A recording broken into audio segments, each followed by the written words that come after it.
Halo, Assalamualaikum warahmatullahi wabarakatuh. Selamat pagi, salam sejahtera mahasiswa Universitas Sultan Ageng Tirta Yasa, mata kuliah Statistika Ekonomi dan Bisnis, jurusan S1 dan juga D3 Perbankan dan Keuangan.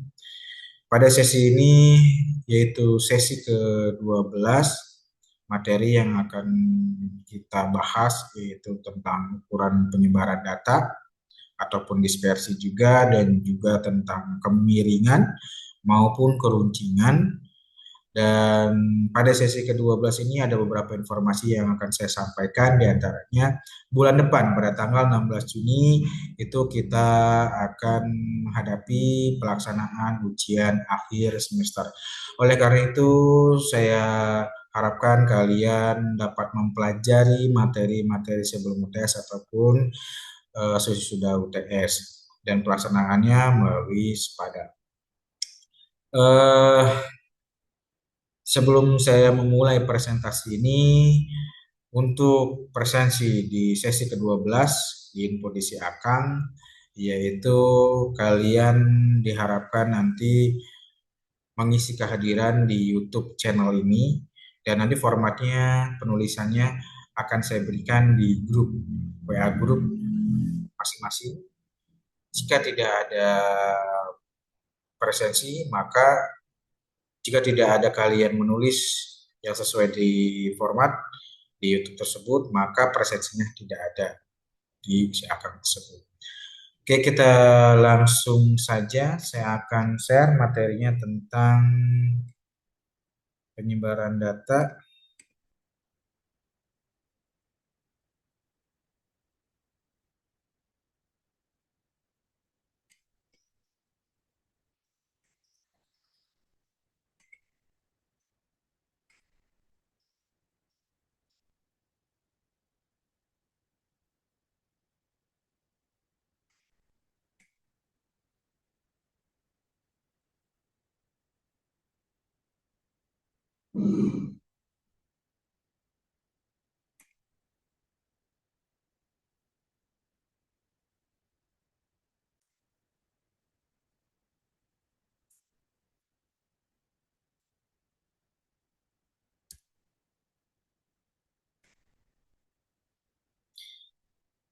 Ya, ukuran baik kita langsung saja. Ukuran baik parameter atau populasi, maka populasi itu sebenarnya parameter dan juga kalau statistik sampel itu statistik, di mana untuk mengetahui seberapa besar penyimpangan data dari nilai-nilai rata hitungnya dan berguna untuk mencegah kesalahan dalam penarikan kesimpulan.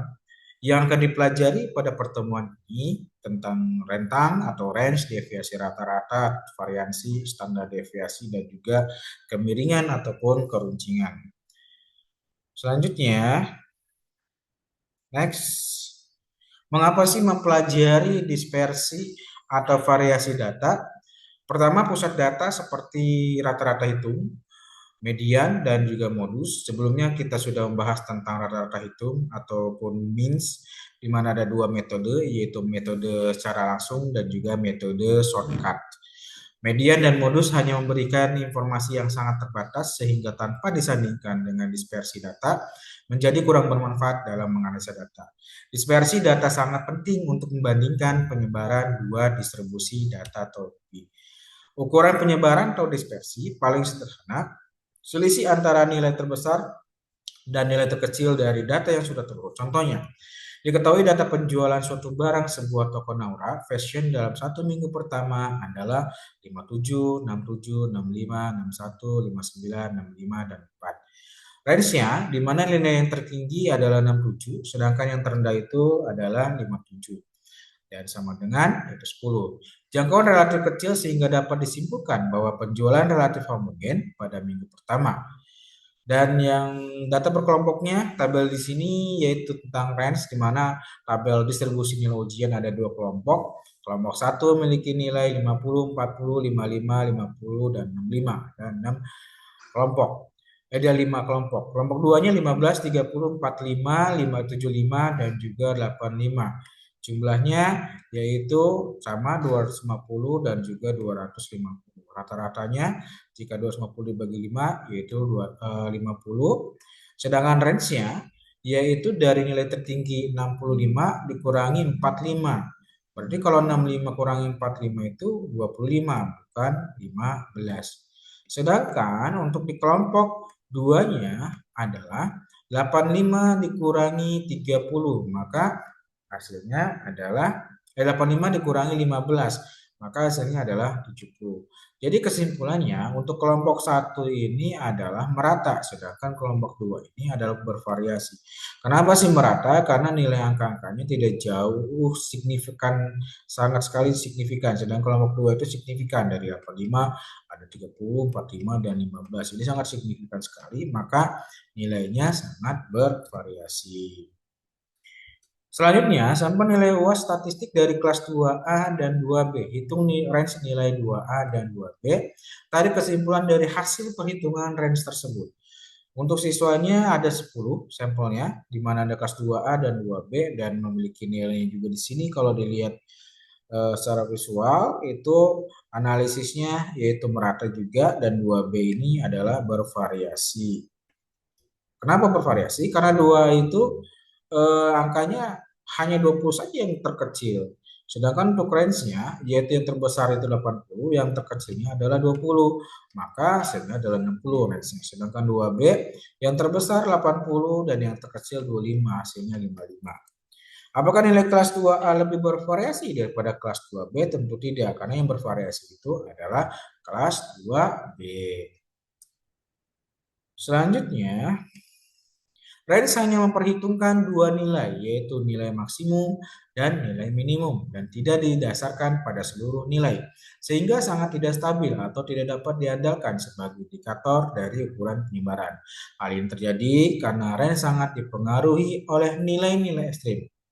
Range tidak menggambarkan sebaran data terhadap nilai pusatnya. Contoh, jika penelitian Anda mencakup penjualan harian makanan cepat saji di beberapa restoran, rentangnya dapat memberikan gambaran tentang seberapa besar variasi penjualan antara restoran-restoran tersebut. Fungsi range apa? Yaitu memahami sebaran data, di mana range memberikan gambaran awal tentang seberapa menyebar data kita. Semakin besar range, maka semakin menyebar data. Fungsi selanjutnya yaitu membandingkan data. Kita bisa membandingkan range dari dua atau lebih kelompok data untuk melihat kelompok mana yang datanya lebih bervariasi. Kekurangannya hanya melihat ekstrim dan juga sangat sensitif terhadap outlier. Sedangkan kenapa menggunakan range? Karena mendapatkan gambaran cepat, di mana range memberikan gambaran kasar tentang penyebaran data dengan cepat, membandingkan data kasar, yaitu jika ingin analisis lebih mendalam dan akurat, gunakan ukuran lain seperti varian atau standar deviasi. Selanjutnya,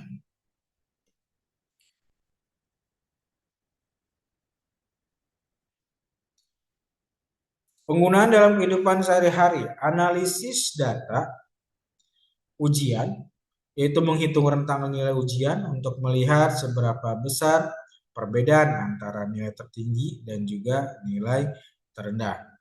Terus analisis data penjualan.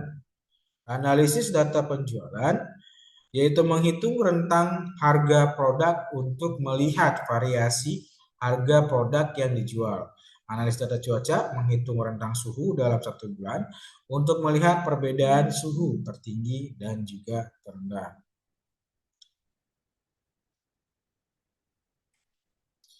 Nah, ini adalah simbol-simbol yang harus kita ingat dan juga kita pahami, di mana ada populasi parameter untuk yang statistiknya, sampelnya. Jika jumlah data itu, populasi itu N-nya N besar simbolnya, sedangkan N kecil itu adalah untuk sampel. Sedangkan min untuk parameter itu rumusnya simbol kayak gini, sedangkan sampel itu X bar, dan deviasi standar begini untuk parameter, sedangkan untuk sampelnya adalah S bar. Proporsi P-nya besar, sedangkan sampel seperti ini, dan juga untuk perbedaan dua min dan perbedaan dua proporsi parameternya seperti ini. Dan ini kita harus ingat untuk membacanya simbol tersebut. Selanjutnya adalah hamparan atau jangkauan antar kuartil atau IQR adalah ukuran penyebaran data yang mengukur selisih antara kuartil ketiga atau Q3 dan kuartil pertama. Untuk rumus antar kuartilnya Q3 dikurangi Q1. Langkah-langkahnya pertama urutkan dulu ya data yang terkecil hingga yang terbesar. Tentukan Q1-nya di mana nilai tengah atau mediannya dari separuh data. Tentukan ke Q3-nya yaitu kuartil Q3, terus hitung jangkauan antar kuartil. Selanjutnya, yaitu pengertian kuartil hampir sama dengan median. Hanya saja pada kuartil pembagiannya adalah 4. Kuartil adalah suatu nilai yang bisa membagi kumpulan data menjadi 4 bagian sama besar. Syarat untuk mendapatkan kuartil ini adalah data harus diurutkan lebih dahulu oleh karena membagi data menjadi 4 bagian sama besar, maka setiap bagian memiliki persentase 20%. Jadi sebelum UTS itu kita sudah membahas tentang kuartil, persentil, dan juga desil. Hanya perbedaannya adalah pembagiannya saja, ya. Terus selanjutnya next.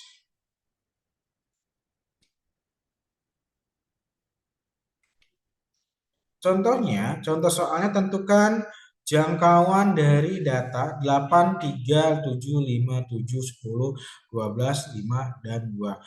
Tentukan data urutan yang terkecil terlebih dahulu. Jadi urutan terlebih kecil yang terlebih dahulu dari 8, 3 dan seterusnya. Terus selanjutnya yaitu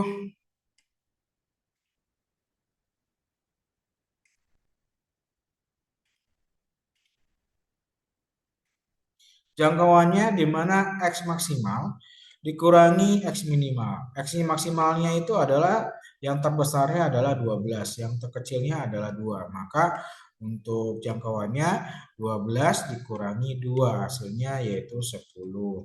Sedangkan untuk data yang berkelompok, kalau ini data yang tunggal, data yang berkelompoknya di sini ada interval dan juga frekuensi. Untuk interval yang pertama 45 sampai 47 hingga interval yang terakhir atau interval yang ke-6 60 sampai 62.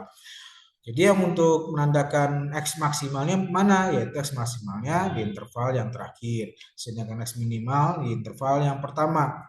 Frekuensinya 9 dan juga frekuensi 1 di maksimal. Terus mencari X maksimalnya 60 ditambah 62 dibagi 2 karena ada 2. 122 dibagi 2 sama dengan 61. X minimalnya juga yaitu 45 ditambah 47 dibagi 2 hasilnya 97 dibagi 92 dibagi 2 sama dengan 46. Maka 461 dikurangi 46 yaitu hasilnya 15. Selanjutnya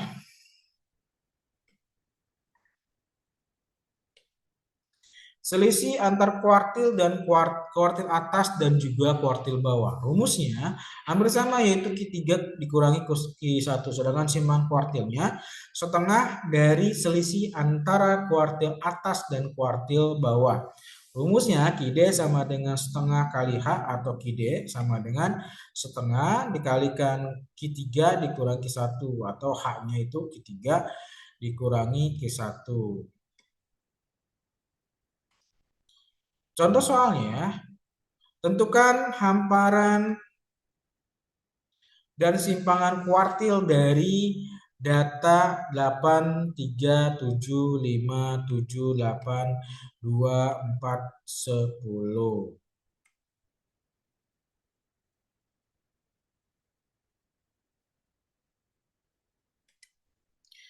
Terus urutkan terlebih dahulu dari yang terkecil hingga yang terbesar. Maka yang terkecilnya 2, 3, 4, 5, dan seterusnya. Ambil median terlebih dahulu, yaitu angka ke-7. Di sini kan 7-nya ada 2, tinggal dihitung aja. Ada berapa angka ini? 1, 2, 3, 4, 5, 6, 7, 8, 9. Maka angka yang mediannya yaitu terletak pada angka yang kelima atau 7, yang keduanya. Bukan yang pertama, yang 7 angka ke-6-nya. Selanjutnya, Q1-nya yaitu dimediankan lagi karena di sini ada 4, 1, 2, 3, 4, maka yang mediannya 3 dan 4 dibagi 2 hasilnya 3,5, sedangkan Q3-nya juga sama 1, 2, 3, 4, nilai tengahnya 8 ditambah 8 dibagi 2 hasilnya 8. Untuk hamparannya yaitu jangkauannya 8 dikurangi 3, 8 dikurangi 3,5 sama dengan 4,5. Terus untuk simpangan kuartilnya yaitu Q sama dengan setengah dikali 4,5, setengah dari nilai H-nya atau 4,5, hasilnya 2,25. Sedangkan untuk data jangkauan dari data berkelompok yaitu letak Q1-nya kita cari yaitu 1 dikalikan 50. 50 dari mana? Yaitu 50 dari jumlah frekuensi. Yaitu 50 dan di sini frekuensi kumulatif atau FK, maka 1 dikali 50 dibagi 4 atau dari rumusnya yaitu 1/4 dikalikan N. N itu adalah dari jumlah frekuensi.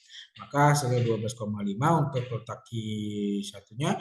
Di mana kalau letak Q1-nya di 12,5 yaitu berada di frekuensi kumulatifnya itu 19. Karena di bawah 19 ini ada nilai angka 12,5. Selanjutnya mencari batas bawahnya yaitu 47,5. Dari mana 47,5? Yaitu 47 ditambah 48 dibagi 2 hasilnya 47,5. Maka intervalnya yaitu terletak di 48 sampai 50 atau interval kelas 2. Dan selanjutnya untuk P-nya sama dengan 3 atau panjang kelasnya dari 48 sampai 50. 3, sedangkan FK-nya yaitu berada di 9, bukan di 19, melainkan sebelum di 19 ya. Terus frekuensinya ada di 10 dan kita tinggal masukkan aja. Ini bukan Q1 melainkan Q2 ya. Selanjutnya sama dengan batas bawah ditambah 12,5. 12 bukan Q2, kita lihat dari Q1, maaf. Q1 ini benar udah Q1.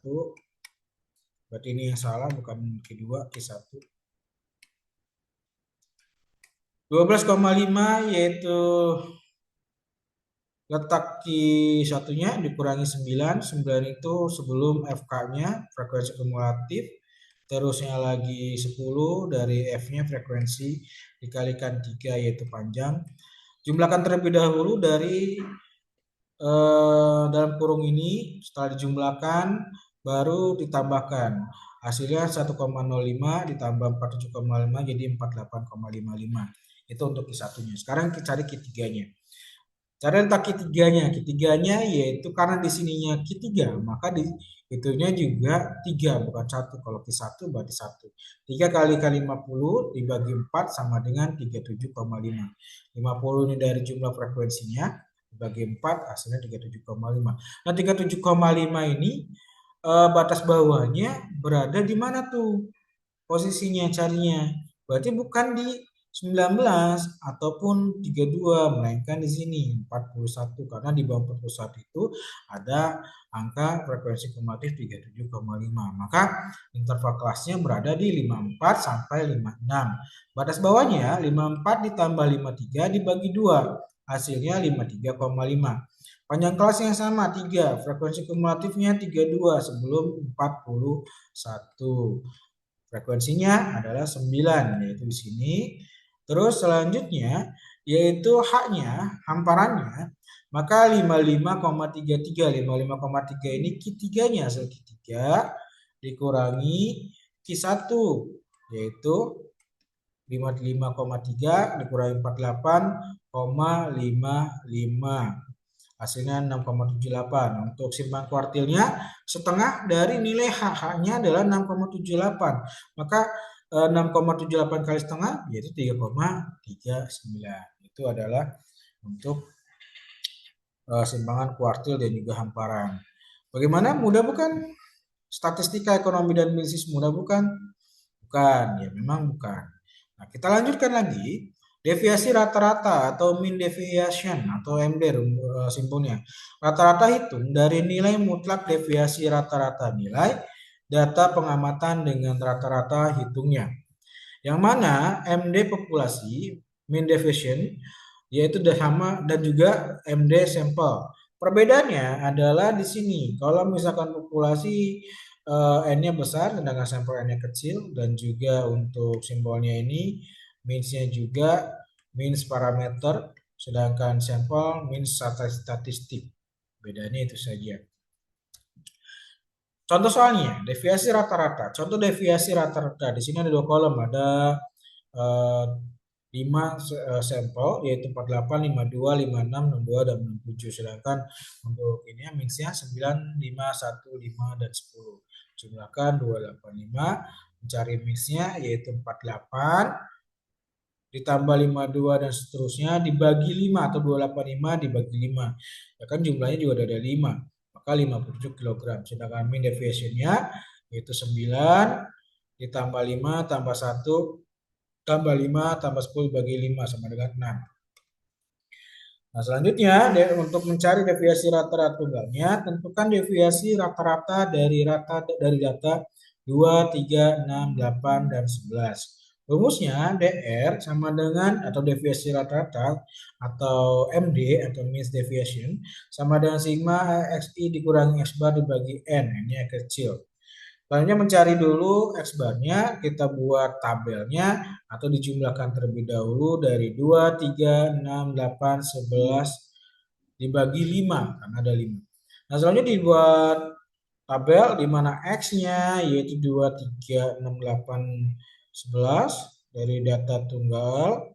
Terus selanjutnya lagi X bar-nya yaitu hasil dari ini 6. Selanjutnya yaitu Minsnya sama dengan 2 dikurangi 6 sama dengan 4. 3 dikurangi 6 sama dengan 3. 6 dikurangi 6 sama dengan 0. 8 dikurangi 6 sama dengan 2. 11 dikurangi 6 sama dengan 5. Di sini kenapa kok bisa plus 4 bukan min 4? Antara 2 dikurangi 6. Harusnya kan 2 kurangi 6 ada harusnya min 4. Kenapa di sini 4? Karena adalah mutlak. Kalau mutlak tidak ada plus minus maka hasilnya yaitu tetap plus 2 dikurangi 6 ya jadi plus 4 karena datanya adalah data mutlak. Dijumlahkan sama dengan 14. Setelah itu 14 dibagi 5 yaitu ada 5 sampelnya 2,8. Jadi mean deviation-nya ataupun deviasi rata-ratanya adalah 2,8. Selanjutnya yaitu deviasi rata-rata berkelompok. Di sini ada soal kelas interval dan juga nilai tengah dan juga frekuensinya. Kelas intervalnya ada 1, 2, 3, 4, 5, 6. Interval 1 yaitu frekuensi 4, 5, 8, 10, 7 dan seterusnya. Dijumlahkan menjadi 3. Nilai tengahnya yaitu gampang mencari 35,5. 31 ditambah 40 dibagi 2 itu adalah nilai tengahnya. Jadi tinggal kalian mencari ini fx yaitu minsnya, terus f kali minsnya, terus x barnya. Cari dulu x barnya. Setelah cari x barnya baru yang lain. Nah, sebelum mengisi sebenarnya sudah ada jawabannya di slide berikutnya. Oke, kita bahas saja. Kita bahas yaitu kita cari dulu fx-nya, maaf f-nya dulu. F dikali x yaitu 35,5, 142. Di bawahnya kelas 2-nya intervalnya 4, min tengahnya yang kelas 2, 45 dikalikan 5 yaitu 27, 55,5 dikalikan 8, 444 dan seterusnya dijumlahkan jadi 2253,5. Fx-nya dibagi F, jadi hasilnya adalah 6,91. 6,91 ini adalah nilai dari X bar. Setelah diketahui nilai X barnya, maka 60,91. 60,91 dikurangi 35,5 atau 35 kurangi 60,91 hasilnya 25,41. 45 dikurangi 60,91 hasilnya 15,41. Tidak min ya, karena ini nilainya adalah nilai mutlak. Dan seterusnya sampai bawah hasilnya. Setelah itu F dikalikan minsnya, yaitu F4 dikalikan 25,41 hasilnya 101,64, yang keduanya 77,5 dan seterusnya sampai bawah. Setelah itu dijumlahkan. Setelah dijumlahkan, deviasi rata-ratanya atau min deviasinya yaitu 443,77 dibagi 37 atau F-nya hasilnya adalah 11,99. Itu adalah nilai dari mean deviation ataupun deviasi rata-rata. Next, ini tugas latihan 1 kayaknya sudah di Spada. Latihan 2 juga sudah kayaknya di Spada, kalian sudah ngerjakan. Tinggal kita lanjut ke variansi dan standar deviasi. Di mana variansi sampel kecilnya N lebih kecil dari 30, rata-rata hitung kuadrat setiap data terhadap rata-rata hitungnya. Populasi deviasi atau standar deviasi parameter seperti ini, SI dikurangi min parameter pangkat 2 dibagi N, ataupun di sini adalah populasi. Sedangkan untuk sampelnya, simpangan bakunya adalah ini S pangkat 2, terus X barnya perbedaannya adalah ini saja, N kecil itu berarti sampel.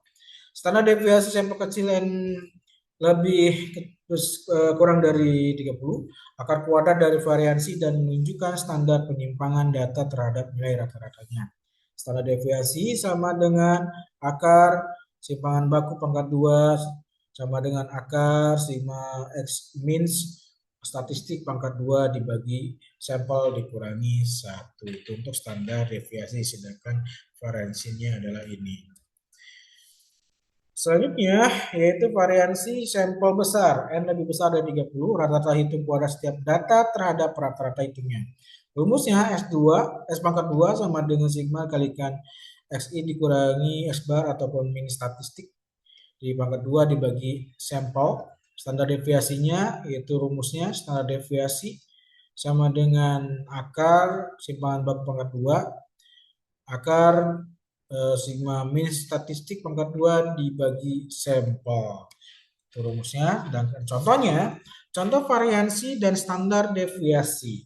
Untuk mencari variansinya, simpangan bakunya adalah 81, 25, tambah 1, tambah dan seterusnya dibagi N, 5 dikurangi 1. Sampelnya ada 5, sama dengan 58. Kalau di sini kan sudah lengkapnya ininya. Nah, tinggal nanti kalian ini saja 48 dikurangi 9 terus pakatkan 2 untuk hasil dari min statistik pangkat 2-nya. Terus lagi standar deviasinya simpangan baku sama dengan akar 58 dari S pangkat 2 sama dengan 7,6 kg. Selanjutnya, hitung nilai rentang, deviasi rata-rata, variansi, dan standar deviasi dari pertumbuhan ekonomi data berikut. Tahun dari 97 hingga 2001, pertumbuhan ekonominya dari 8, 7, 10, 11, dan 4. Range-nya adalah nilai terbesar dikurangi nilai terkecil. Untuk min deviasi sampelnya adalah rumusnya ini, sedangkan simpangan baku juga ini, dan standar deviasi rumusnya adalah ini.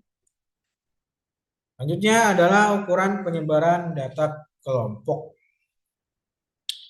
Range selisih antara batas atas dari kelas tertinggi dengan batas bawah dari kelas terendah. Contohnya kelas 1 sampai kelas 6. Di sini tinggal yang terbesarnya ada 99, yang terkecilnya adalah 40 untuk data kelompok ini. Mudah kan?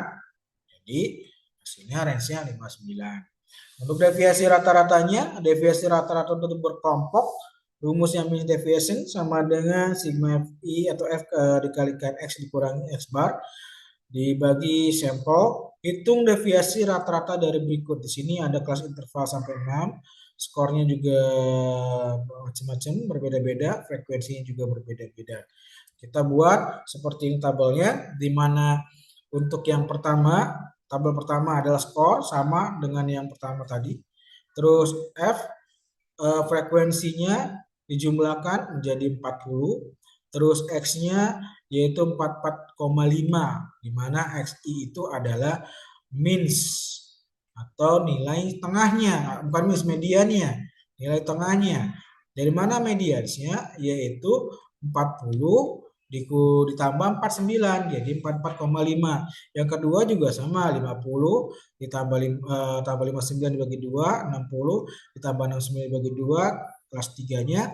Interval 3-nya 70 tambah 79 dibagi 2, terus 80 ditambah 89 dibagi 2, dan terakhir interval terakhir 90 ditambah 99 dibagi 2, 94,5. Selanjutnya tinggal dikalikan. FI dikalikan XI. Jadi 1 dikalikan 4,5. Hasilnya 4,5. Dan seterusnya dikalikan sampai bawah. Setelah dikalikan hasilnya ditambah. Jadi hasil keseluruhannya 29,50.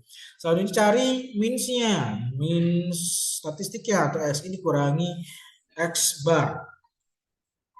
Dari mana X barnya? Berarti di sini kita cari dulu X barnya sama dengan sigma FI kali XI dibagi FI sama dengan 29,50 dibagi 40, jadi 29 dibagi 40.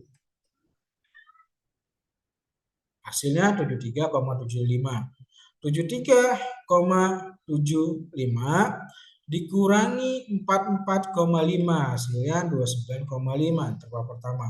Interval keduanya 73,75 dikurangi 54,5, 73,75 dikurangi 64,5, terus 73,75 dikurangi 74,5 jadi 0,75, 73,75 dikurangi 84,5 jadi 10,75, 73,75 di interval terakhir yaitu 73,75 dikurangi 94,5, hasilnya 20,75. Nah, udah tahuan di min statistiknya, tinggal kolom berikutnya yaitu FI dikalikan min statistik. Tinggal FI-nya dikalikan ini min statistik, maka hasilnya untuk 1 dikalikan 29,25 hasilnya 29,25. 4 dikalikan 19,5 hasilnya 77. Dan seterusnya sampai bawah dijumlahkan. Setelah dijumlahkan cari deviasi rata-ratanya atau min deviasinya. Min deviasinya yaitu 1 dibagi 40 dikalikan 360,5 atau dari sini 365. 1 dibagi F yaitu 40. Hasilnya 1 per 40 dibagi 360,5 sama dengan 9,10125. Itulah hasilnya dari deviasi rata-rata atau min deviasinya. Udah bukan statistik ekonomi dan bisnis? Masih pusing? Kita pelajari pelan-pelan ya, dan berulang-ulang. Insya Allah pasti bisa. Selanjutnya variansi sampel kecil n kurang dari 30. Rumusnya ini simpangan baku. Terus yang lagi standar deviasi di mana akar simpangan baku pangkat 2. Sampel besarnya rumusnya adalah ini setelah sampel besar lebih besar dari 30. Kita lanjutkan contoh variansi dan standar deviasi. Tentukan ragam variansi dan simpangan baku standar deviasi dari data berikut. Sepertinya memakai contoh yang awal, tabelnya kita gunakan skornya sama, tabel yang kolom pertama, frekuensinya juga sama. Kita tinggal masukkan lagi yang seperti tadi, ada skor, ada FI, XI, F kali XI, min statistik pangkat 2, FI kali min statistik pangkat 2. Skornya sama, terus SI-nya yaitu dari median interval 1, 40 tambah 49 dibagi 2, dan seterusnya. Terus F kali XI-nya yaitu 1 dikalikan 44,5, hasil 44,5, sama ini juga ke interval kedua, 4 dikalikan 54,5 yaitu 218, dan 8 dikalikan 4,5 juga 51,6. Dan untuk minsnya, statistiknya yaitu Min 29,25. Dari mana ini? Cari dulu X barnya. X barnya yaitu dari sigma FI kali XI dibagi sigma FI. Jadi FI kali XI 2950 dikurangi dibagi 40 yaitu 73,75.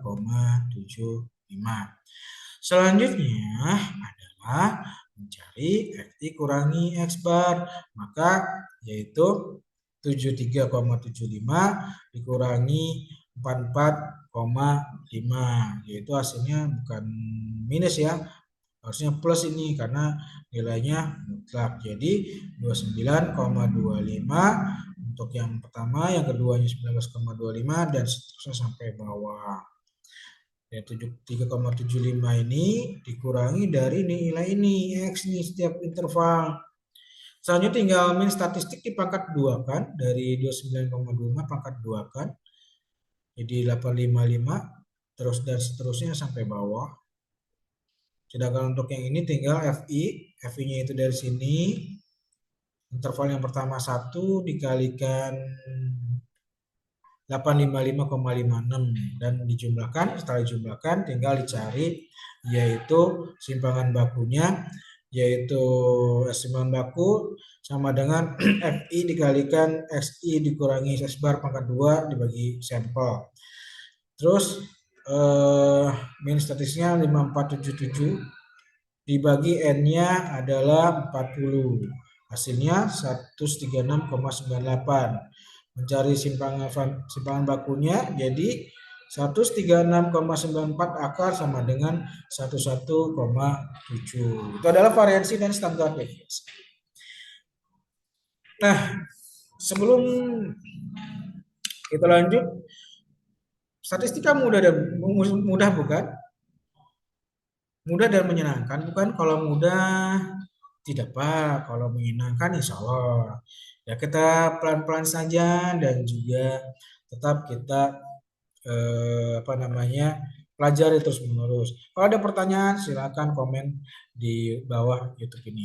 Selanjutnya kemiringan atau kecondongan atau skewness adalah tingkat ketidaksimetrisan atau kejauhan simetri dari sebuah distribusi. Sebuah distribusi yang tidak simetris akan memiliki rata-rata median. Rata-rata median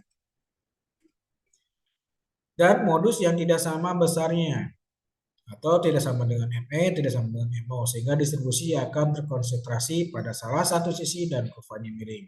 Jika distribusi memiliki ekor yang lebih panjang ke kanan daripada yang kiri, maka distribusi disebut miring ke kanan atau memiliki kemiringan positif. Nah, ini adalah gambar. Berikut ini gambar kurva dari distribusi yang miring ke kanan atau miring positif dan juga miring ke kiri atau negatif. Sedangkan ini untuk gambar MO-nya, sedangkan gambar B itu miring ke kiri, sedangkan gambar A-nya itu MO-nya miring ke kanan. Ini miring ke kanan karena ini posisi sebelah kanan. Miring ke kanan yang untuk ke kiri kanan. Sedangkan untuk yang B-nya adalah miring ke kiri. Ke kiri. Ini kurva distribusi yang miring ke kanan dan ke kiri. Selanjutnya yaitu untuk mengetahui bahwa konsentrasi distribusi miring ke kanan atau miring ke kiri dapat digunakan metode-metode berikut. Ada koefisien kemiringan persen merupakan nilai selisih rata-rata dengan modus dibagi simpangan baku. Koefisien kemiringan person dirumuskan sebagai berikut. SK atau koefisien kemiringan person sama dengan X bar dikurangi MO dibagi S1, gambar yang satu ini, gambar yang satu ini. Selanjutnya, apabila secara empiris didapatkan hubungan antar nilai pusat sebagai S bar dikurangi MO sama dengan 3 atau S bar dikurangi ME, gambar 2 nanti ada. Maka rumus kemiringan di slide sebelumnya dapat diubah menjadi koefisien person sama dengan 3 dikalikan S bar dikurangi ME dibagi S. Ada di gambar 3. Jika nilai SK atau koefisien kemiringan person dihubungkan dengan keadaan kurva, maka SK sama dengan 0, kurva memiliki bentuk simetris. Sedangkan SK lebih besar dari 0, nilai-nilai terkonsentrasi pada sisi sebelah kanan atau terletak di sebelah kanan MO, sehingga kurva memiliki ekor memanjang ke kanan, kurva memiring ke kanan atau miring positif. SK lebih kecil dari 0, nilai-nilai terkonsentrasi pada sisi sebelah kiri atau terletak di sebelah kiri MO, sehingga kurva memiliki ekor memanjang ke kiri, kurva memiring ke kiri atau miring negatif. Contoh soalnya, berikut ini adalah nilai ujian statistik dari 40 mahasiswa sebuah universitas. Nilai ujian statistika pada semester 2 2010 ada berapa interval ini? 1, 2, 3, 4, 5, 6, 7. Ada 7 interval. Frekuensinya berbeda-beda dijumlahkan jadi 40. Tentukan nilai SK dan ujilah arah kemiringannya. Gunakan kedua rumus tersebut. Gambarlah kurvanya.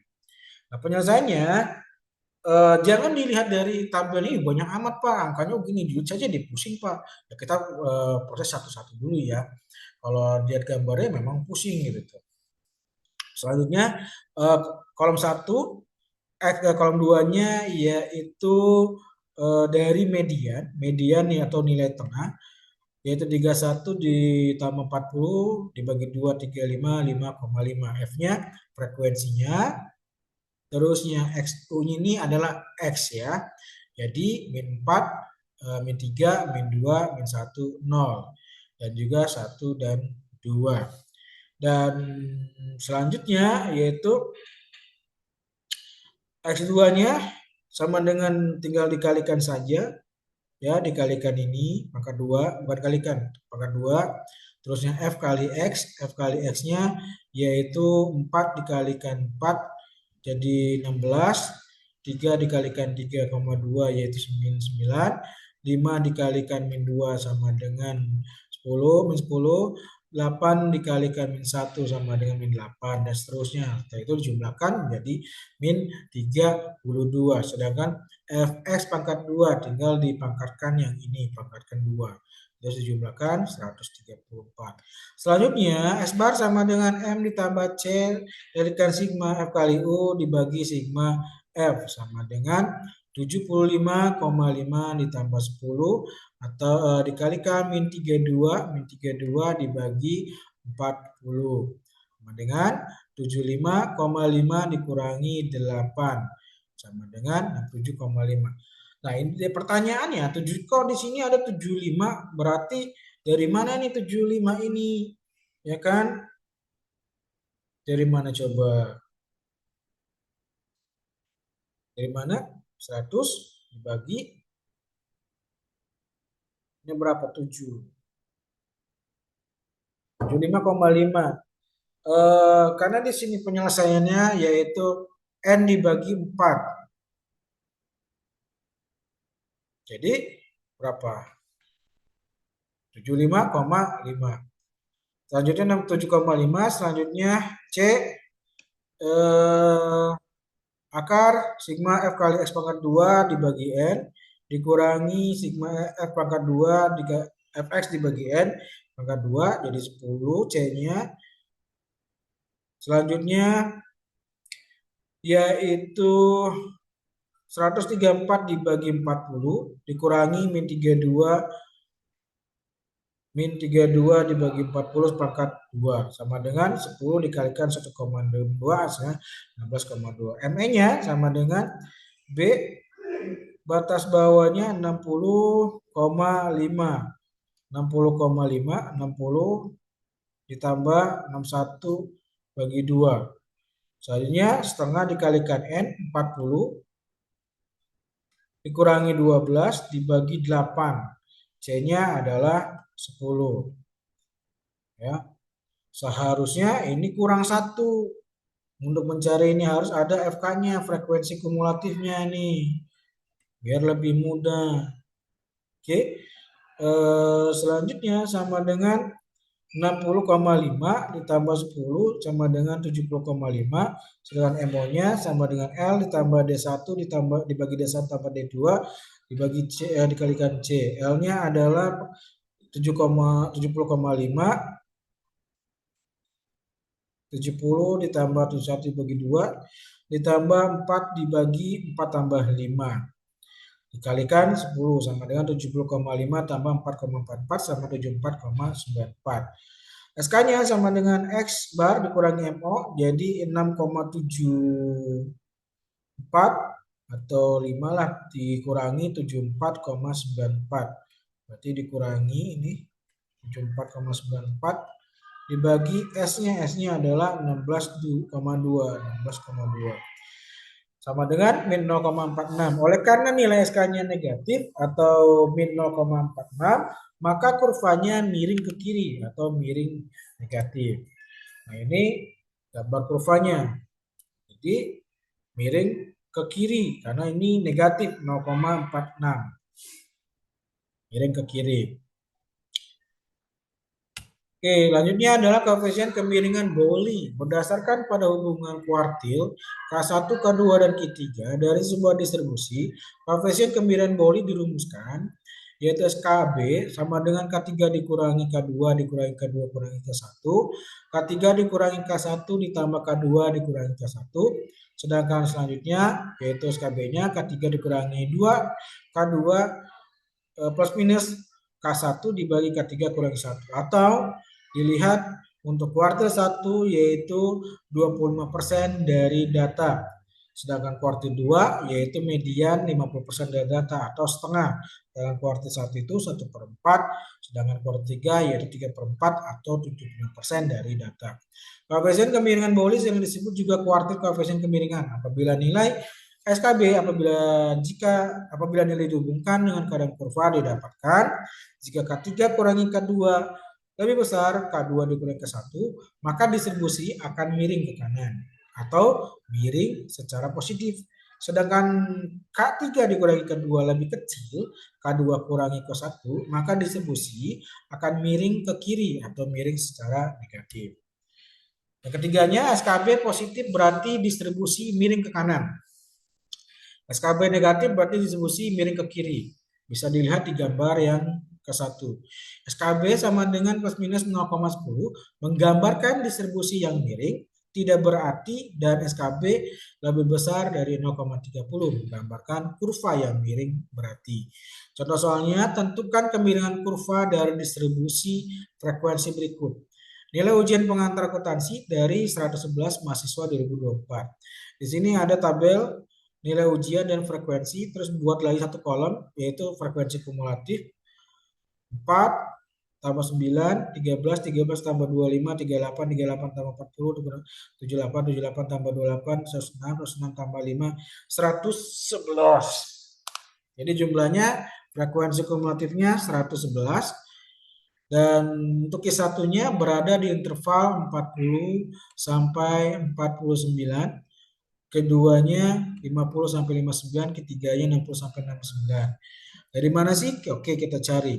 Di sini kan K1 sebenarnya hampir sama dengan rumus kuartil ya. Ini karena ini memang kuartil sih. Dan K1 sama dengan B1 1/4 dikalikan N. N-nya itu berapa? Ini adalah 111. 111 berarti 111 dibagi 4 yaitu maaf bukan 39. Bukan 39. Yaitu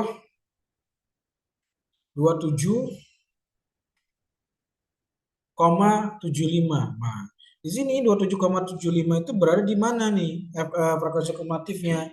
Yaitu berada di 38. 38. Maka kelas intervalnya di 40 sampai 49,99 ya.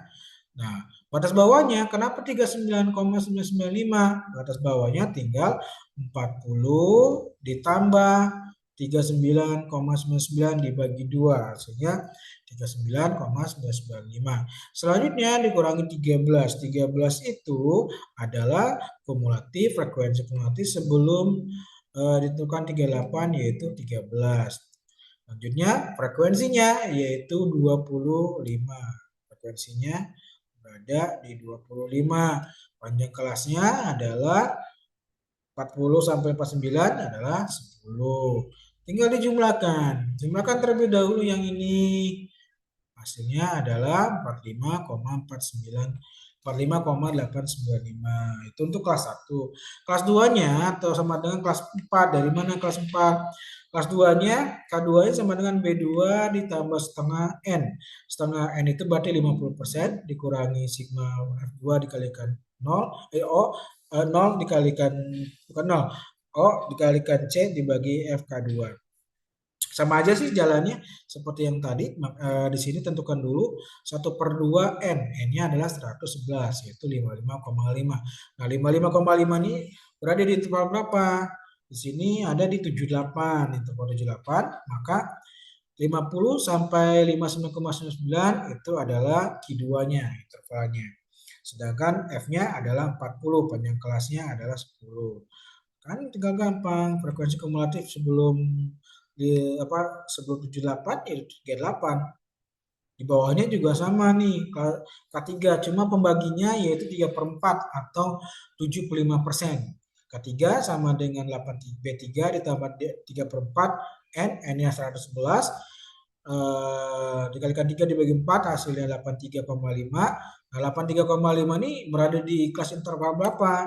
Berada di kelas interval 106 ataupun 60 sampai 69,99. Batas bawahnya 60 ditambah 59 dibagi 2. Hasilnya adalah 59,995. Terus ininya FK-nya, frekuensi kumulatifnya di sebelum 106 yaitu 78.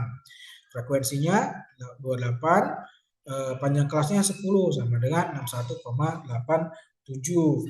Setelah semuanya hasilnya dapat, maka masukkan SKB sama dengan K3 dikurangi 2K2 ditambah K1 dibagi K3 dikurangi K1. K3-nya adalah 61,47, K2-nya adalah 54,37, K1-nya 45,895, K3-nya sama dan juga K1-nya juga sama dan dijumlahkan terlebih dahulu dalam kurung, setelah itu dijumlahkan sama dengan min 0,06.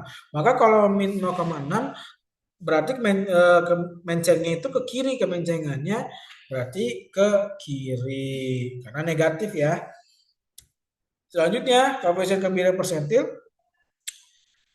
juga sama sih persentil dan juga tadi kan kuartil sudah, persentil juga sama saja. Rumusnya adalah ini. Next, keruncingan atau kurtosis. Keruncingan atau kurtosis adalah tingkat kepuncakan dari sebuah distribusi yang biasanya diambil secara relatif.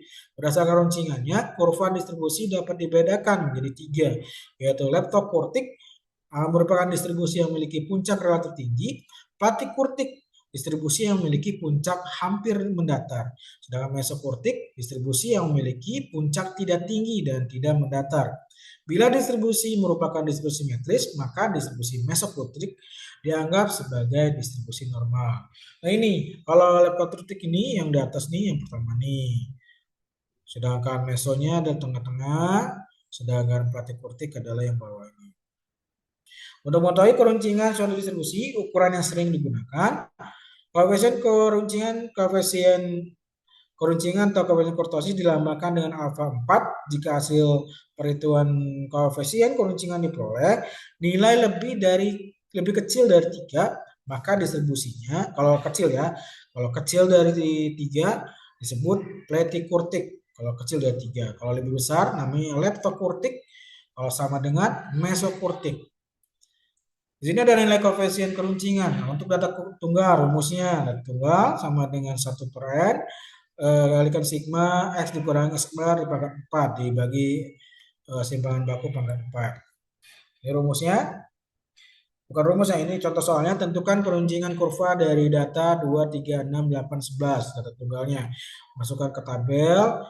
X barnya 2, 3, 6, 8, 11.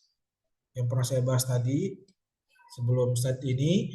X barnya sama dengan 6. Dari mana X barnya 6? Terusnya lagi 3,67 simpangan bakunya yaitu dari mana 367. Oke, sebelum kita membahas ke bawahnya kita cari dulu simpangan bakunya. Simpangan bakunya yaitu berasal dari min 4 di sini min 4 pangkat 2 min 3 terusnya lagi 0 terusnya 2 dan 5 ini min 4 pangkat 2 min 3 pangkat 2 0 pangkat 2 2 pangkat 5 terus ditambahkan 16 ditambah 9 tambah 0 tambah 4 25 yaitu sama dengan 54. Setelah itu 54 dibagikan N-nya adalah 5 dikurangi 1, maka 54 dibagi 4 menjadi 13,5. Akar 13,5 ini 3,67. Itu adalah simpangan bakunya. DS-nya adalah 3,67. Setelah itu ini parameternya berapa, statistiknya berapa, maka 2 jumlahnya 978. Tinggal masukkan saja rumusnya. 1 per N, yaitu N-nya adalah 5, dikalikan 978, dibagi simpangan bakunya 3,67 pangkat 4, maka 181,4, 195,6 dibagi 181,4 sama dengan 1,08. Karena nilainya 1,08 lebih kecil, maka disebutnya Pratik-Kurtik. Dari mana Pratik-Kurtik? Karena lebih kecil dari 3. Kalau lebih kecil dari 3 adalah Pletik-Kurtik atau Pratik-Kurtik, sedangkan lebih yaitu Leptokurtik kalau sama dengan Mesokurtik. Itu berarti Pratik-Kurtik. Itu untuk data pertumbuhannya. Kita lanjutkan lagi data kelompok. Nah, data kelompoknya ini berbeda. Di sini ada kelompoknya 1 per N kalikan sigma X dikurangi X bar pangkat 4 kalikan F dibagi S pangkat 4. Berikut adalah distribusi frekuensi dari 20 saham pilihan pada BEJ bulan Maret 2003. Itulah koefisien kerucungannya. Data saham di BEJ bulan Maret 2003, intervalnya 1, 2, 3, 4, 5, ada 5 interval, frekuensinya dijumlahkan terlebih dahulu. Setelah itu dibuat kolom lagi di sampingnya, penyelesaiannya ini adalah rumusnya. Jangan lihat rumusnya, kita lihat satu persatu prosesnya. Nah, buatlah tabel kolom berikut. Titik tengahnya yaitu X yang tadi. Titik tengahnya di mana? Dari 160 ke 303. Berarti kan 160 tambah 303 dibagi 2 yaitu 231,5 ya. Sedangkan untuk yang keduanya 304 tambah 447 dibagi 2 yaitu 375,5. Frekuensinya sama, jumlahnya 7 tambah 9 tambah 3 tambah 1 hasilnya 20 berdasarkan dari soal ini juga 20 saham. Selanjutnya F kali X yaitu 463 yaitu F kali X 46,3. Selanjutnya X dikurangi minus parameter, maka X-nya berapa? X-nya di sini 231,5 dikurangi minusnya. Minusnya dari mana? Kita cari dulu minusnya. Di mana di sini N-nya adalah 20, cari minusnya yaitu sigma F kali X dibagi N. Sigma X-nya Fx-nya 9814. Terusnya lagi N-nya adalah 20, hasilnya 40,7. Maka 90,7 dikurangi 2315 yaitu 259,2. Sedangkan untuk yang keduanya, interval keduanya 49,7 dikurangi 355 yaitu 115,2 dan seterusnya. Sedangkan kolom keduanya yaitu tinggal dipangkatkan saja, yaitu pangkatkan 2 di sini. Jadi pangkatkan 2 untuk yang 259,2 pangkat 2, 115,2 pangkat 2 juga dan seterusnya. Terus selanjutnya tinggal dikalikan dengan F-nya. F-nya di sini yang pertama yaitu 2. 2 dikalikan ini. 2 dikalikan ini jadi 134, jadi 5 dikalikan ini jadi 66,355. 9 dikalikan 829 hasilnya 7,7465 dan seterusnya. Terus selanjutnya dipangkatkan 4, dari pangkat 2 saja dari sini nih. Atau enggak, dari ini aja nih pangkat 2 ini nih, pangkat 4 ini. Jadi dari Miss ini yang 259,2 dipangkatkan 4. Jadi hasilnya ini 115,2 dipangkatkan 4 hasilnya ini. Dan seterusnya sampai bawah. Setelah itu dikalikan yang F kalikan means X dikurangi means parameter dipangkat 4. Jadi F-nya di sini 2 dikalikan saja dengan ini. Hasilnya sekian. Sedangkan untuk yang keduanya 5 dikalikan ini 176 sekian hasilnya 80 dan seterusnya. Setelah itu dijumlahkan. Setelah dijumlahkan kita cari standar deviasinya sama dengan sigma F dikalikan S kurangi min parameter pangkat 2 dibagi sampel dikurangi 1 yaitu 397.081,5 dibagi 19 hasilnya adalah 144,7. Untuk mencari koefisien kurtosisnya yaitu koefisien kurtosis sama dengan 1 per N dikalikan sigma F dikalikan S dikurangi min parameter dibagi standar deviasi pangkat 4 1 dibagi 20 N-nya yaitu dikalikan ini dari sini X dikurangi min parameter pangkat 4 dibagi 1447 pangkat 4 standar deviasinya pangkat 4 kan. Jadi hasilnya 2,58. Nah, kalau 2,58 itu berarti maka bentuk kurva Platik Kurtik sehingga data terdistribusi agak merata di mana puncaknya termasuk rendah. Hal ini menunjukkan tidak adanya frekuensi pada suatu kelas ekstrim. Dan selanjutnya adalah koefisien kurtosis persentil. Hampir sama saja sih karena ini persentil ya bagiannya seperti kuartil yang tadi tidak jauh beda. Nah setelah itu kalian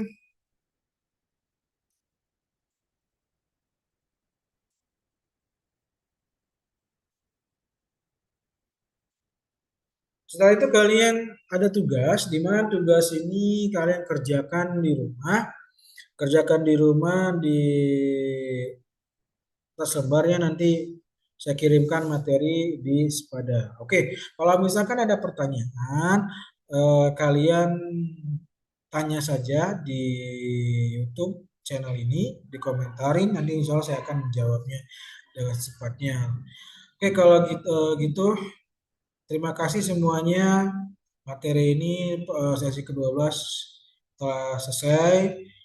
Pelajari materinya dan buka YouTube-nya channel ini. Kita akan bertemu lagi di minggu depan, insya Allah kita offline. Selamat siang dan selamat beristirahat dan jangan lupa mengerjakan tugasnya. Assalamualaikum warahmatullahi wabarakatuh.